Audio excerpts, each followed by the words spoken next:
Hi, Brian Krause. Welcome back to another episode of the Casa Halliwell, where we dive into episode 2. This is Holly. Hi, how's it going? This is not my favorite episode. Not your favorite episode in what sense? So many things.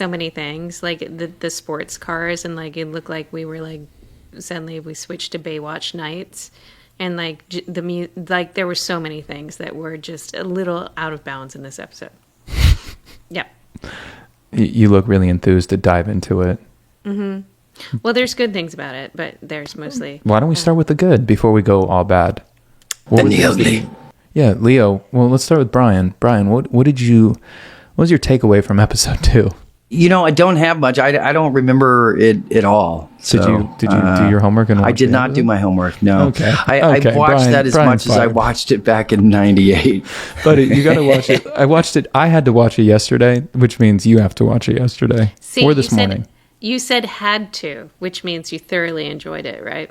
Have you watched any of the episodes yet?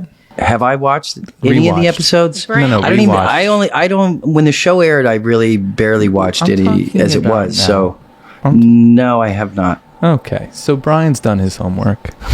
Perhaps I got to do homework. Yeah, guys, like this is kind of a pseudo. We have to know what we're talking about.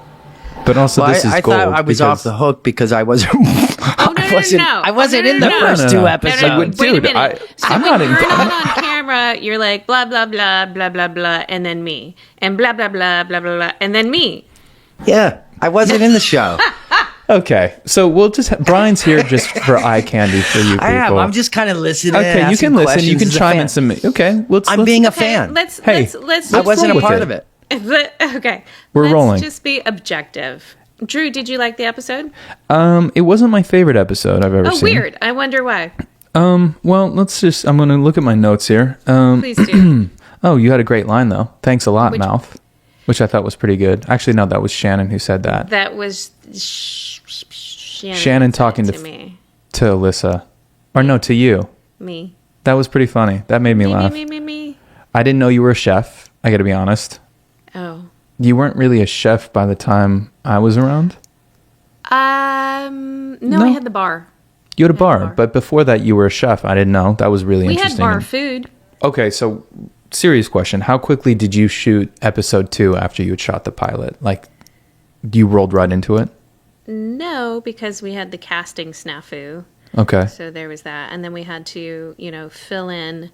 Not only did we have to reshoot the pilot with our actual sister, but we had to make it from presentation form to episode form. So then after that, we rolled into this kind of rickety episode. Episode. Yeah, I mean, we were still trying to find our footing, definitely with the special effects and prosthetics. Yeah. Jaffna. Yeah. Oh, actually, you know what? I have something great for this episode now that I'm thinking about it. Oh, no. Let me read you the description. Episode 2, I've got you under my skin. Phoebe can't resist a peek into the future. She and her sisters learn their first lesson in witchcraft. Deadly demons can come in any package, including gorgeous male photographers. Gorgeous. Yeah, I mean, come on. You'll see with the WB taglines that they're pretty impressive in very many ways. But aside from all that storyline, which is, sometimes that we call them the B storylines, the Demon of the Week storylines, they were not always the greatest because we had to come up with a new one every week, That's part of the job, right? Sure. But sure. To me, what was more important was the humanizing aspect of all these fantastical things, where my character was super concerned that if she was good or bad, questioning their morality and all the things. And it was really, really, really important to Aaron Spelling that the audience know that we were good witches. Right. And that we were sisters that just happened to be witches and not witches that were sisters. So to him, it was super important, the family aspect, the moral aspects, like even down to the point where if we were getting in a car, we had to wear a seatbelt. We had to put a seatbelt on camera Right. Or we would reshoot it. That was one of his things, that we had to be wearing seatbelts. We could not smoke on camera, and we could not have tattoos. Were you a smoker? Who, me? Yeah, you. No, who am I? Who do you think I'm talking to? No, I'm talking. Holly Marie Combs. Were you a smoker in the 90s? I might have inhaled once or twice. Okay, once or twice. What was your cigarette of choice? I don't remember. Like a Marlboro? I do not recall. Camel? Ew. Did they have American spirits back then? Interesting. But also, no. From the moral standpoint, like, does that dive into, like, you? One thing that stood out in the episode for me was that you were hating on both his sisters for, like, having casual hookups. Well, that was, again, his morality. Like, okay, so you were the moral compass. We were establishing early on that Piper was the moral compass. Definitely, but then Piper goes way off the deep end because, like, of the end of, like, season 1, she has, like, 6 boyfriends. Jesus. Yeah, it was a lot. It was spoiler alert. There was like a revolving door. Like, there was actually a point in time where I was like, so Piper's turned into a little bit of slut. And the executive at the time said to me, I don't know if we're allowed to say slut. Is that? I am. I am now. Are we allowed to say that? I am now. Well, what rating does our podcast have so far? Oh, well, I don't know. Well, but yeah, no, I said she's kind of turning into a little bit of a slut. And the executive said to me, no, she's just unlucky in love. And I said, no, she's a little bit of a hoe. Ho. Hence, she's on some hoe shit. Hence BK coming in hot. Well, and suddenly she was Sadie, married lady. Uh-huh. Interesting. Well, not so suddenly. It was a long road. For someone who had not seen these episodes previously, it was interesting because I was like, I had started a creep counter as I'm taking notes. I'm like, God, this guy's creepy. Also, like, every dude seemed to talk in a transatlantic accent, which I thought was really funny. Like, anyone who was interacting with Shannon was talking in a transatlantic accent. I was just like, what is going on? But, like, I'm like, why is Stefan, the photographer, creepy? And then, of course, he turns out to be, like, the guy, the main baddie, the demon. The demon. But yeah, in regards to, like, the Charmed canon, I don't know if it was your strongest, not performance-wise. You were wonderful, of course. Oh, thanks. All your choices were clear and concise. We knew your motivation.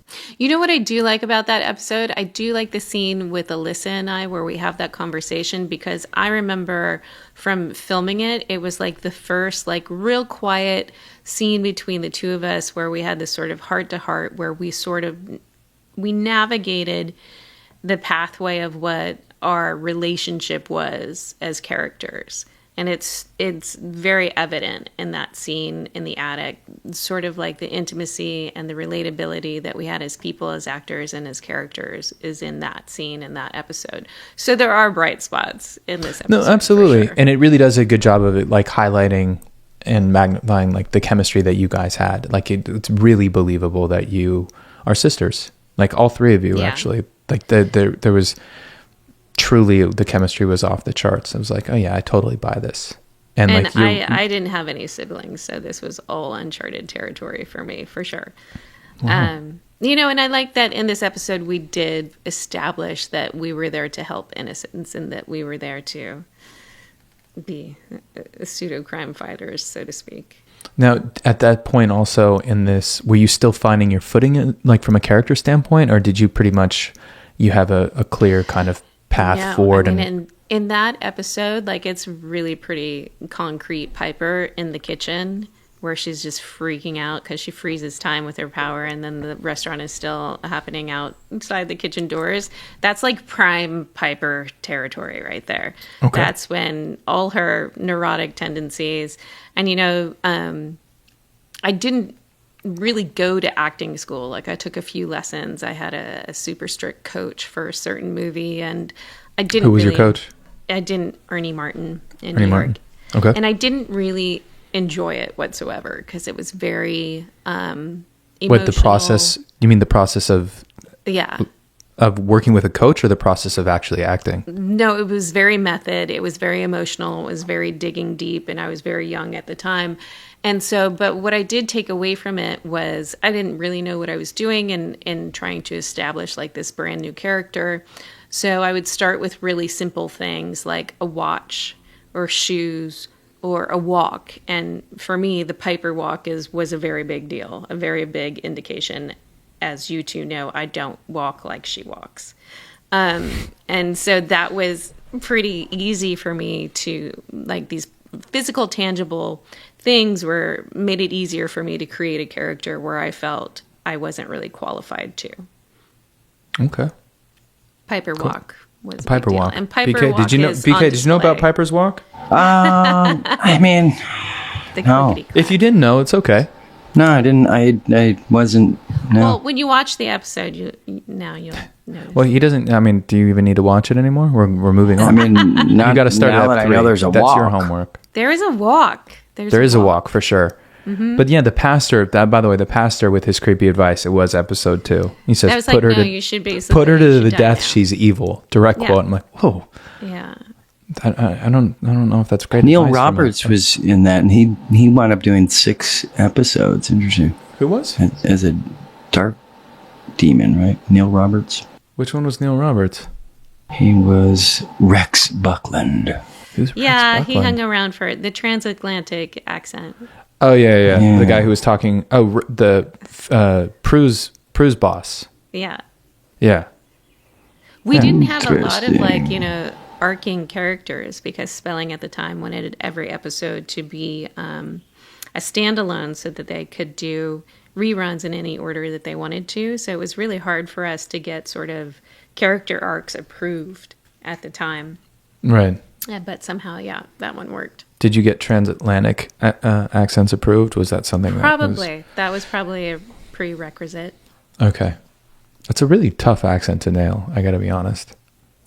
I'm around all the time when I'm at home, especially during the pandemic by myself. I would just talk in different accents and really tried to nail that transatlantic. So whenever I got that call up, hey, we really need a transatlantic, like, oh, I'm ready, coach. You can put me in the game. So one of my other notes, and you've talked a bit about it, was this existential struggle if you're good or not, which I thought actually really did resonate with your character, or at least for the first couple of episodes. You were trying to make sure that you were, and like you've talked about it now a bunch with Aaron, making sure that you guys were good witches. But it was evident, like it was really well played on your part. Like, all joking aside, it seems like tonally you were kind of pitch perfect. And so for that bit of it, I really enjoyed watching it. Yeah, it was definitely a concern on our part. We didn't want to, and it was a direct note from Aaron that they needed to be known as the good guys. And literally, like, we were not allowed to have tattoos. So between the, 3 of us at the time, we probably had about 10, and we had to cover them all up. We weren't allowed to really have tattoos until the later years, and we were just like, fuck it. It's so funny. Tattoos have now become such a staple in culture and society, Right. where before it was kind of looked at as, a Oh, little especially bit. as an actress, you weren't supposed to have any, because that just took time in the chair to cover it up. So you were less bankable. And now you see people who like are covered head to toe, and they get there early, and they'll do those like time lapsing videos where basically someone comes in with like a giant airbrush Spray paint. and just spray paints their whole body. What were the tattoos that you had Well, I had wrist tattoos and a shoulder. Alyssa had a shoulder. She had an ankle. Shannon what was your had an shoulder? ankle. No, we're not talking about Alyssa or Shannon's. We're talking about yours. My shoulder's been lasered, so but what it doesn't exist anymore. But what was it? No. What? Yeah. No, See, look at Brian. He's all of a sudden engaged. He wants to know. Like Googling it right now. I want to know. I'm By the way, looking it up right now. This is the deepest of deep dives. This is what we Is it? promised Is it? the people. It's really embarrassing. Prison Who tat? cares? I'll tell you Okay, my so tattoo it's- story. it's I got a great one. It's a really bad story. So my boyfriend at the time, Yes. I was in high school. Yes. My boyfriend at the time literally got my face tattooed What? on. Yeah, Sweet. my face tattooed on his forearm. What did that look like? Yeah. In It the looked like my face. did it? And so he had this big old rose tattoo on his shoulder. And clearly, after all of that demonstrative efforts of love, he looked at me and was like, "What are you going to get?" And so I got a replica of his rose on my shoulder, but it was like that big. I remember that tattoo now that you say do it. not. Yes, I do. I have a question on his tattoo of your face. Was it? Yeah. Was your chin closer to the elbow or closer to the wrist? Wrist. So was the face facing him or facing he out had it when face his down arm the was proper down? way. It was facing out the proper way, so as Yeah, if yeah. we were walking Well, the proper together. way. Well, the But, proper you know, way other is like people could see it. What always pained me for him, and years after that, is Who is him, by the way? No names. There's no names on location. So he was looking down at you, Essentially, yes. But he'd go like this, and he could see her. and then he'd pull it Essentially. up like Well, then that. if she but then pulls he'd it have up like to- this, it's Then upside he'd have to down. hold it upside down, But right? wait, Like but Yeah, that. but wait, 99% of the time, your killed arm's me. hanging down. But so that's why yeah, there's a right so and a I'm wrong looking way. at the top of your head.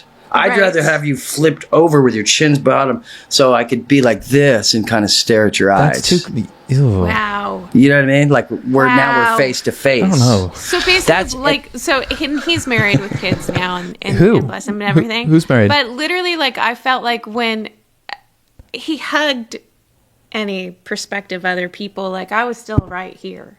Oh yeah. Okay. Oh yeah. Wait, oh, so it was you on the got outside a even. rose tattoo, and to honor his rose tattoo. Yeah. Okay, that was your first one. Yeah. Okay, what else we got?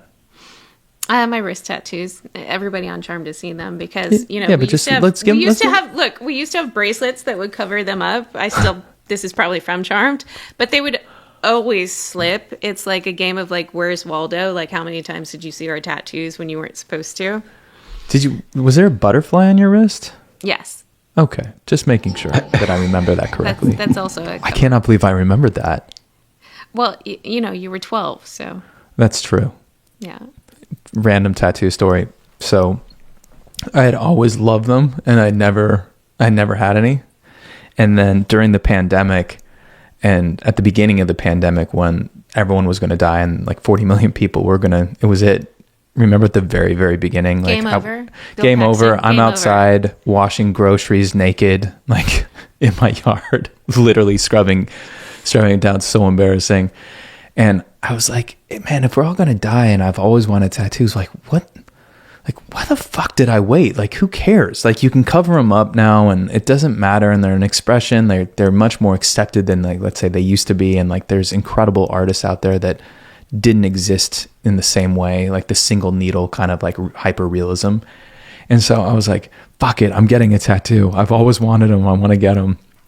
And I have a friend who's friends with one of like the biggest tattoo artists in the world. And I call in the favor, and I'm like, hey, can you make a call to Dr. Wu? And they're like, yeah, I got you. But I was so nervous about it, that I couldn't stop thinking about how much it was going to hurt. Wow, Drew. Wow. I know. I'm admitting this. Look, I'm taking ownership of this. Okay. Well, where did you put it? Well, just hold on. This is not like there's a story. Well, some places hurt more than others. Well, I was gonna have it on. I was gonna do it on my chest. Like I didn't want anyone to see tattoos, right? And so, I'm like the day before the tattoo happens, I'm so nervous, and I'm telling a friend of mine I'm directing this music video, and she's like, we had a fitting, and we were like at dinner, like had dinner in her place or whatever, and she was like, my side hustle's tattooing. And I was like, oh, really? She's like, no, for real, you can check out my Instagram. So I pull it up, and I'm like, oh, sure enough, she's a tattoo artist on the side, as well as being like an actress, model, photographer, whatever. And she's like, you're so nervous about it. Why don't you? She's like, I'll just give you one right now, and then tomorrow, like, it won't even be anything. And so I was like, you know what? Fuck it. I'm in. Let's do it. So at like 2 a.m, I have her tattoo something on like the side of my back. You got a Kinda back alley tattoo? Like where your rose tattoo was. And it didn't hurt at all. And I wake up the next morning before I go off to like the guy that everyone wants to get a tattoo from. And I look in the mirror, and I'm like, holy fuck, it's crooked. I'm so bummed.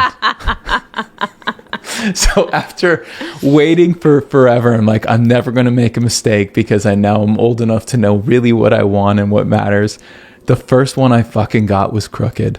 Unbelievable. And Is it so still crooked? Maybe What? you evened out. Oh, no, I went and got it removed, because I'm that kind of maniac. Wow. Oh, you got it Yeah. removed like immediately? like within Dang. 1 week of getting it, I like made an appointment and got it removed because I was like, I cannot, it's like, it's the dumbest Yow. mistake. Savage. Did you at least take pictures of it? Oh yeah. There's photos. Okay, I'd like. I'll post I'd like them to see. at some point. But it was, That's a whole nother Patreon level.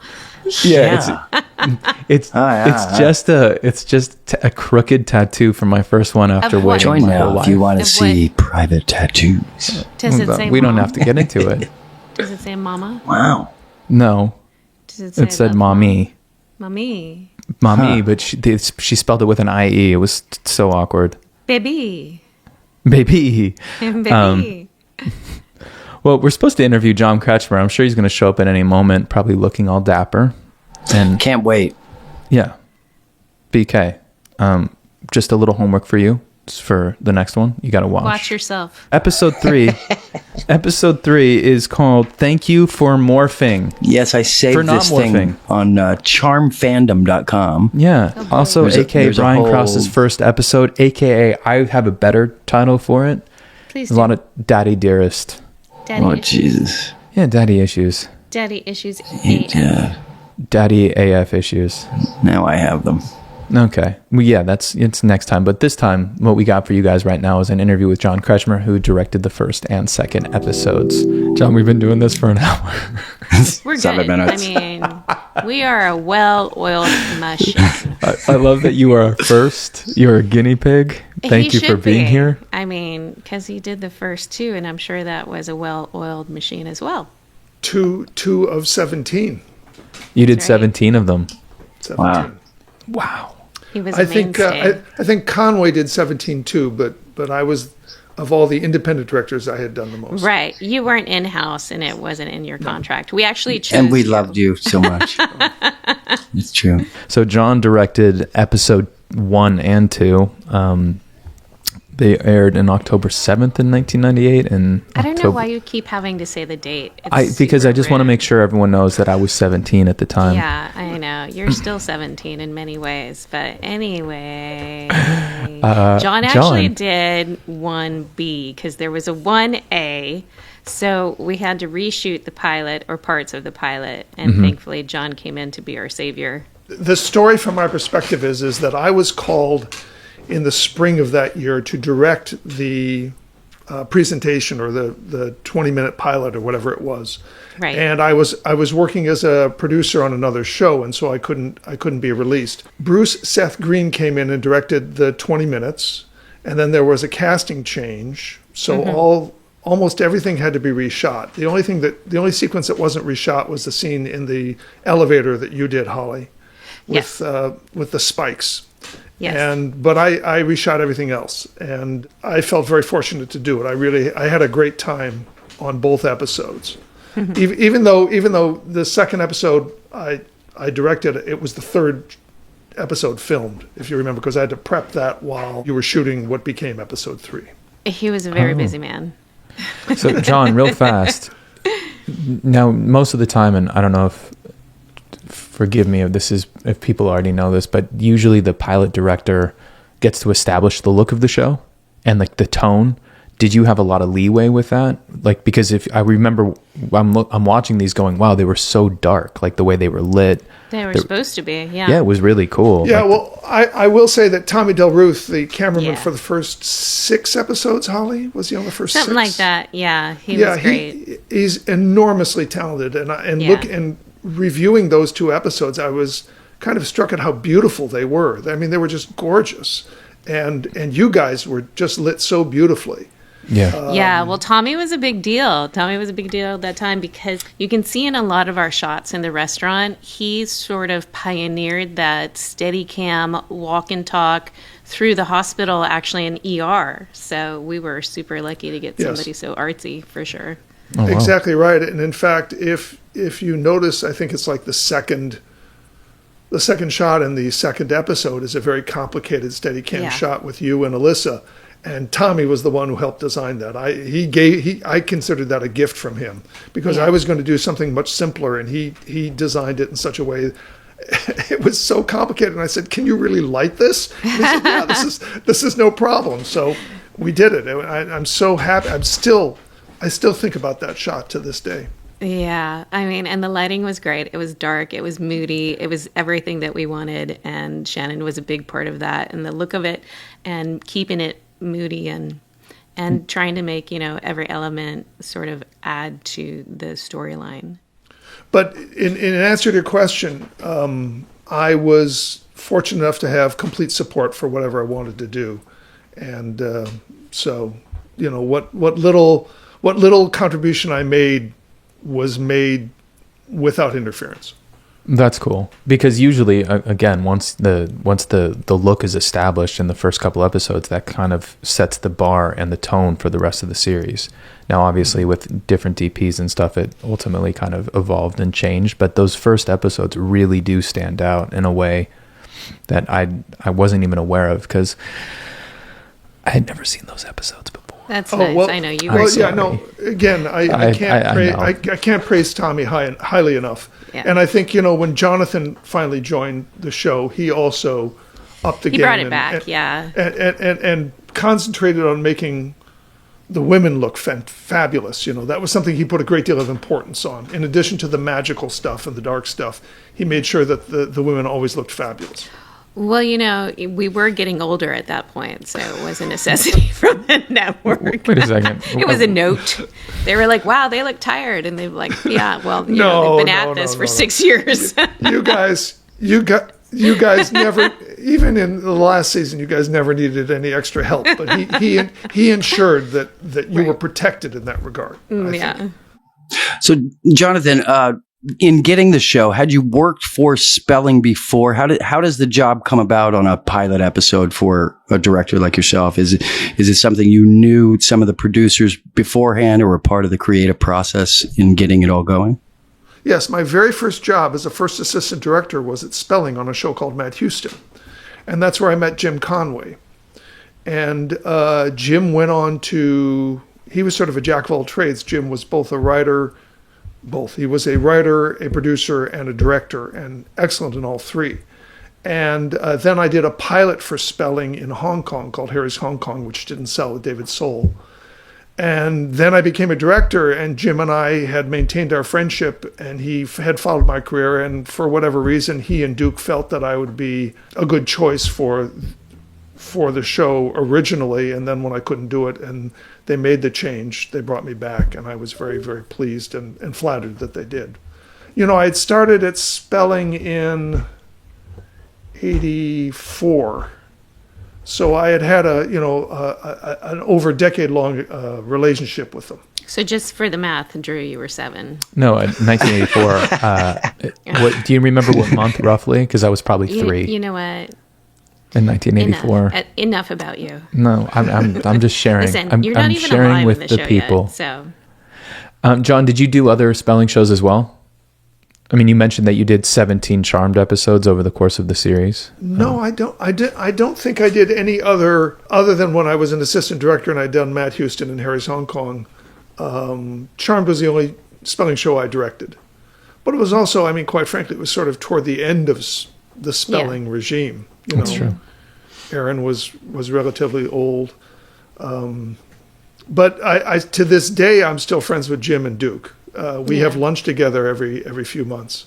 Oh wow! So yeah. Any things that stand out for you in either of the first 2 episodes that obviously you talked about that kind of that one-er with Holly and Alyssa in Ep 2, but. Well, in watching the 2 episodes last night, the things that struck me the most were both moments with Holly. One was in the first episode, she actually was in a phone booth, which just struck me as hilarious. I know. Yeah. And why did Shannon had a cell phone, but no, I get the booth. Yeah, that was hilarious. And then my favorite moment in the second episode is just a small moment when she goes up to the church. When you go up to the church, I knew it would be this. You open the door and you do like a Charlie Chaplin. Totally. It's like the door is pulling you aside and you're sort of hopping on one foot. It was a really heavy door, to the door's credit. It was. I had to work with it. But it was just a beautiful moment, and then you go, I'm good. And I remember thinking on that take just how perfect how perfectly that was acted. It was just the absolute appropriate reaction for that moment. You knew, but you also knew how hard that was for me. Like, for me as an actress to like erupt into joy or basically like open a birthday present. Like, I was the one that was hired to cry. I was, the victim. I was like, the survivor. Like, I was not like, the funny one in any way, or the like, this is my Chariots of Fire moment. There's just no way. And nobody will get that reference but the old people. But you proved them all wrong, didn't you? In that moment. But I felt comfortable with you enough to know I wasn't making a complete fool of myself when you were like, yes, that's it. The door almost pulled you over, but yes, that's it. So there was all that very organic, odd, uncomfortable emotion happening, for sure. The other thing that stands out, and it sounds like I'm BSing you, but it's absolutely true, was the ease with which all three actors approached and delivered on their roles. I mean, I had to, direct very, very little. Everyone understood their parts, even in the first episode, and everyone, it was like everyone was putting on an old pair of shoes. One of the things that struck me about Shannon, and I've talked to you a little bit about this, Drew, was that she was the consummate professional, and that's not taking anything away from Holly or Alyssa, but this was a woman who has been acting since she was a young girl, and she nailed it on the first take every single time. It was remarkable and a joy to witness, And I think one of the reasons that she and I got along so well is that I didn't try and beat a dead horse. When we got it, and we moved on. Yeah, right. We moved on. And I always appreciated that about her. To this day, I sing her praises to any director who asks about her. And Holly, I don't know if you know, I went up and I saw her up in Canada, and on the 790-210. Yeah. It was just, she was so sweet to me. It was very moving to me. So I was so happy I saw her. Yeah. No, it struck me as I was watching the first two again, just how inherently right we were at the time, because you know how that can be hard to find your footing and to find your voice, but how right we were at the time for the parts that we were playing, which is not like, touting my own horn there at all, because I saw the points where I struggled. Probably nobody else will notice the things that I noticed. Also, Holly, I don't know if you remember, but I think it was during the shooting of the second episode, you guys received a pickup. Or if it wasn't during the shooting of the second episode, it was during the shooting of the third of my second episode. Yeah, I think it was because I remember you. I was in the makeup trailer for some reason, and you at one point went, "We're a hit." The show hadn't even aired yet, but the CW guys picked you guys up. I think maybe it was after we turned in the director's cut of the first episode. So it wasn't the traditional. It didn't follow the traditional model. It was picked up very, very soon, and I think part of that is also because of Aaron's relationship with the network and his heft as a producer. I think he said, you want it or not, because if you don't want it, I'm taking it elsewhere. So. That's what he said about me too. It's totally what he said about me. It was the first time that he had gone to the network, and he had Seventh Heaven, and obviously that was a big deal. But he had gone to the network, and he said to me, "This is the first time I'm going to the network and saying, this is my cast." Well, of course, the network said, "This is not your cast." And so they compromised on me, but we recast the younger sister not once, but twice. And he basically said the same thing to the WB at the time. He said, "Well, this is Holly, and I'm keeping Holly. And if you don't want Holly, I will take her somewhere else." And Shannon said to me, he did the same thing with Luke. And exactly. I had this conversation with Luke before he died. Yeah. Interestingly enough, Luke was devoted to spelling. Called him the old man, but was absolutely devoted to him. Luke and I became very close on Riverdale, and his passing is a great loss to me personally. He was a dear friend. Yeah. But that's true. Aaron did the same thing for him. You're absolutely correct. Yeah, and it's kind of rare in this day and age. Well, David Kelly did it to a degree, like with Picket Fences, we had the same crews, and he took the same crews to his other shows. But those two I found are very rare in the way that we keep our directors, we keep our crews, and we just rotate them, and he keeps them. They both kept them employed, for decades. And thankfully, I got into both of those crews. Mm. Yeah, no, I owe a tremendous amount to the Spelling organization. I mean, it gave me the experience as a relatively young director that I needed. And I was always happy to come back to the family, always. Well, just that concept of someone championing you and believing in you, and it gives you the not even the courage, but it gives you this sense of like, oh, I belong here. Because so many times, I think, at least from an acting standpoint, there's a lot of questioning. Like, I think a lot of actors suffer from imposter syndrome a little bit. Totally. Especially when you go into a show that's already running. Totally. And so when you have someone like an Aaron, or like a David Kelly really believe in you and go, hey, you deserve to be here, and I'm fighting for you as well, and go do your thing because this is what we love. It's a great boost of confidence, and it really kind of is freeing because it then allows you to just be focused on the work and not worry about the other stuff.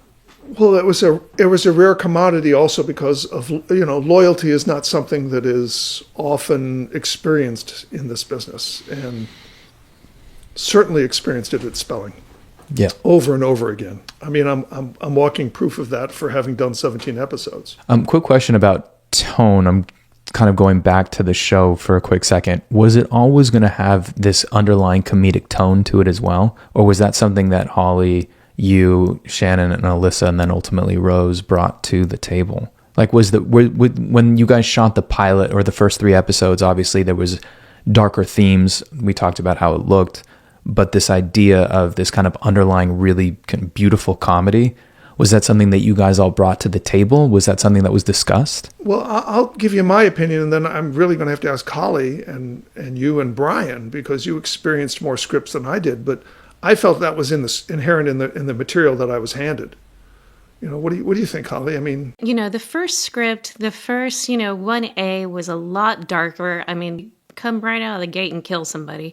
At that time, like literally, that was super violent for the time. Even though we don't really show it, and we never really did, we had very strict parameters of like how we could show blood or gun at the time. Like, I was super surprised in like episode 2 or 3 where somebody says bitch, and I was like, wow, we were really not allowed to say that then. 1A was pretty dark, and the original actress, shouldn't say it original, but yeah, original actress, Lori Rahm, was like this classically trained theater actress, and she was, just a different element. And then when Alyssa came in, there was a completely different lightness that Phoebe needed, that I think the show needed, and it metamorphosized a little bit when that happened. And I also felt, and I don't feel comedy is my strong point whatsoever, but because Shannon and I had history before, the human aspect between us was just evident, that the closeness was evident, and it showed a side of her people hadn't seen before. It showed a side of me people hadn't seen before, just because that was just the mix, that was just the chemistry. And I also think that by design it started to happen more and more, because my biggest concern was these circumstances are so crazy and out of bounds. We have to have some grounding things that are family and that are funny, so that we keep people engaged, instead of just being like, and then he explodes and the dust fades away. You have to have those grounding human moments. And it just worked. I mean, it brought out, Alyssa was always funny, but it brought out elements of Shannon and I where we were like, hey, this is kind of, who knew we could be kind of funny. I want to bring Brian into this because we had several episodes in which the comedy was played up with your character. I think in particular of the episode where you're pregnant, which I have to say, and I've told you this before, Brian, but You were completely committed to that. And no, I'm serious. He took it very seriously, and there was no screwing around. He was 110% in on that role. And I admired that tremendously. And the other one I remember is when we did the Snow White and the Seven Dwarfs episode, and you had spoiler to alert. correct. You had to correct someone in the script. No, they call themselves little people. I remember that moment so beautifully. But Brian has a great deal of skill in the comedic realm as well. And I think that was. Do you feel that was played up in your role, Brian? You were funny by accident, and you were funny when you had to be, but you didn't want to be. I get embarrassed when I try to be funny. It's weird. So that's where I tend to play everything. Let's play it real and straight and very real. I'll be funny around you. look at Airplane. I mean they're all completely straight, but it's one of the funniest movies ever made. So exactly. Yeah. Drew, you didn't have much opportunity to be funny, did you? No. At this point, we're so early. We're like in episode 2, season 1. I'm not even a glimmer in my mother's eye yet. You're an egg. I'm not. I'm an egg. Be a good egg. No, Drew is like the opposite of Brian, where he tries to insert the funny, where Brian is trying to reject the funny. My default always is to go to joke in real life and in any jobs and anything that ultimately that I've written and directed. There's always an underlying sense of like absurdist comedy. It's just something that I've always kind of leaned into and loved and has inspired me. Jonathan, did you find it hard to keep actors what needed to be real, what needed to be light, especially when they were dealing with, say a dragon or a Seven Dwarfs or whatever, and, kind of guiding some of our guest stars or even us to a point of, no, this has to be real to make it believable. And how do you navigate that in our show where it's, you have these real moments, you have this comedic moments and deciphering so you get the right cut? Well, again, my hat is tipped off to you guys and the other regulars who were in tune with the tone of the show initially. And they knew that when we did episodes with dragons and stuff, we weren't actually going to have any animatronics.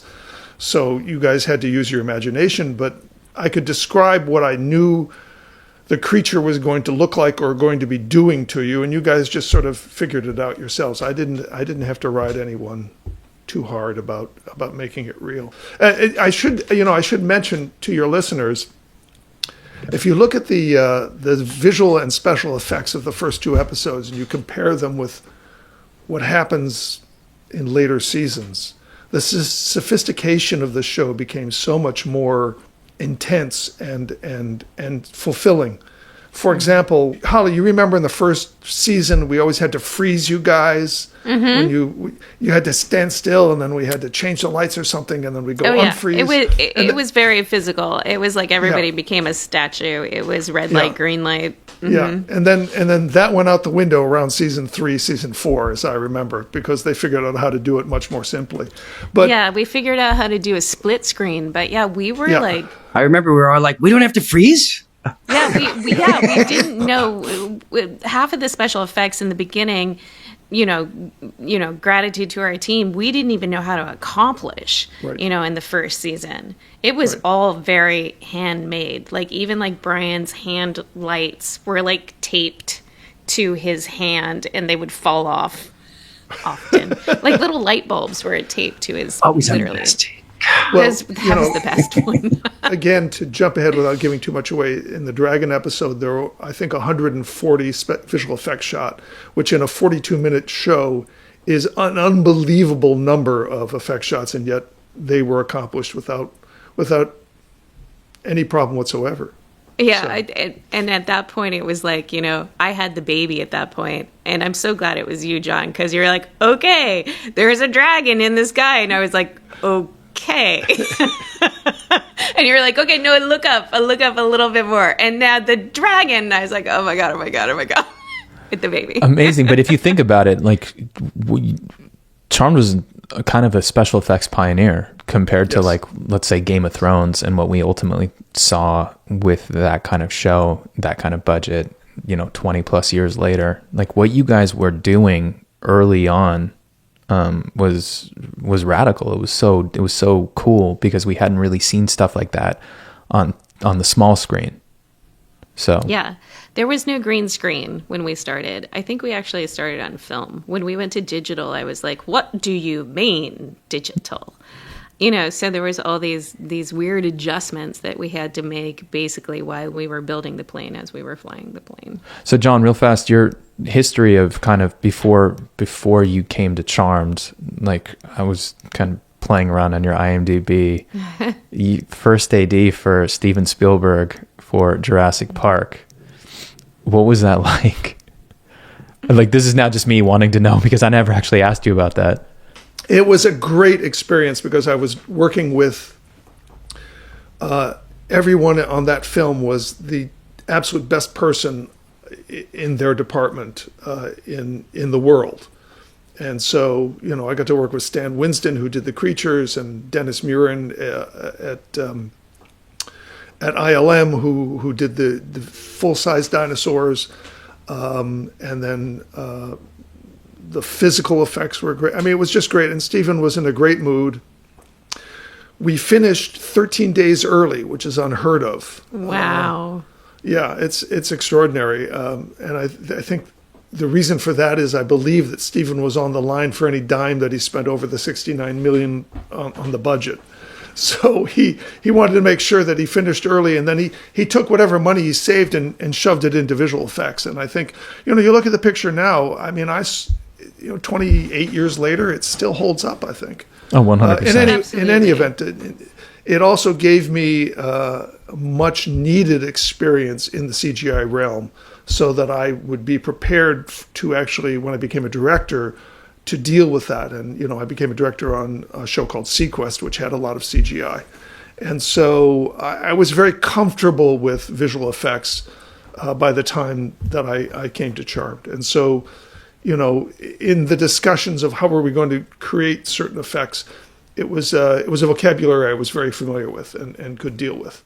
Yeah, it was definitely like, the CGI and our stunts too were two other added characters to the day, to every scene almost. I mean, we went from doing stunts to CGI to elaborate hair and makeup wardrobe. So it was a 3-ring circus for sure in a day. I remember when I came back on season 3 and then all the other seasons after that, we rarely had a late Friday. I mean, we would still have a 7:00 call on a Friday morning. It was extraordinary.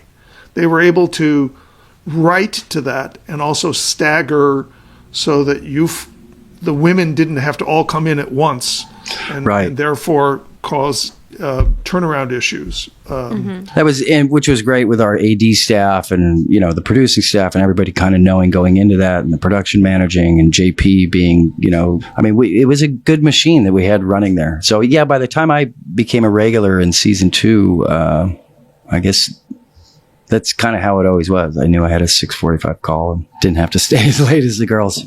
Luckily. Drew, what was your experience? Do you remember? Oh no, I don't. I don't remember. No, I just Drew remembers he just wanted to come in early and he stayed late. He was like, "Hey, how you doing?" Yeah, I was in heaven. It was my experience. By the time I came on, the show had been, it had been established for, I think I was end of season 5. So it's you should know this. Very. That's why we're doing a rewatchable. Where are your notes, young man? I've only watched the first 3 episodes so far. Fantastic. Are we cute? Very. We were John, babies. Yes, babies. Far too. Real fast, because I know we got to let you go. What are you working on right now? Is there anything? I'm leaving for New Orleans in August, which is of course the best time of year to go to New Orleans. Lovely. It's a little cold. Make sure you pack a sweater. Yeah, for the prequel to Supernatural called The Winchesters. Well, John, thank you so much for taking time out of your schedule to join us. It's been a pleasure to catch up. It's so great to see you. Great to see you guys. I miss y'all, and I miss working together. It's always. I have such all of my memories are just so great of that multi-year experience. It was just wonderful, absolutely wonderful. And thank you for making my job so easy when I was there. I really appreciate it. You made it comfortable for us, and I have to say you're definitely one of the favorites for sure. It always felt comfortable on the set. I always kind of felt like an outsider a little, it's the girls' show, and you kind of brought me under the wing a little and made me feel comfortable, which was nice too. So thank you. You're hate welcome. to tell you guys, but he does that to everybody. No, but don't feel It's his special. skill. No, it's true. It's an uncomfortable spot. And, when you come in as a kind of a guest actor or being out there, it's, you hope you're tied in with everybody to feel comfortable just on the set. And, so you made it easier for sure. Thank you. Well, it's part of my job description, really. I mean, because a relaxed actor is a creative actor. So, I mean, I appreciate that. I've been fortunate enough to have you on my two big shows. Mm-hmm. You were a producer on Army Wives as well, and to kind of have you throughout my career with me has been amazing and so wild. Like I look upon it as you being throughout my career. Hal, give Shannon my love, will you please? I absolutely will. I adore her. I truly do. Okay, guys. Love you. Thank you very much. Thank you so much, John. Thank you, John. Take See care. you soon. Cheers. Bye. Guys, Hey, team. interview 1 in the books. Interview He's went awesome. down. He is so awesome. Great. We were super lucky. Yeah, some directors you feel like they're, kind of the principal. They're going to go back to the network and tell on us for messing around. And it always felt like he was on our side. Yeah, there's a lot that don't enjoy doing it. There's definitely I had a sense some were doing it for the paycheck in their DGA hours, and he's definitely not one of them. No, he really does enjoy the process, and he likes talking. He's very by the book in regards to how he sets up his shots and stuff. But if you ask him a question about your character or the motivation or what's happening in the scene, he loves to kind of get in there as well, which I always found really helpful too. That's your kind of guy. I want to unpack it all. I want to ask all the questions. I want to ask all the questions. I want to excavate every single tiny little detail. I love that. I mean, that's the best part. Okay. Look, we're not all as naturally as talented as you. I'm not naturally. I'm just stumbling forward. So I got to get as much information as I possibly can to help me find the treasure.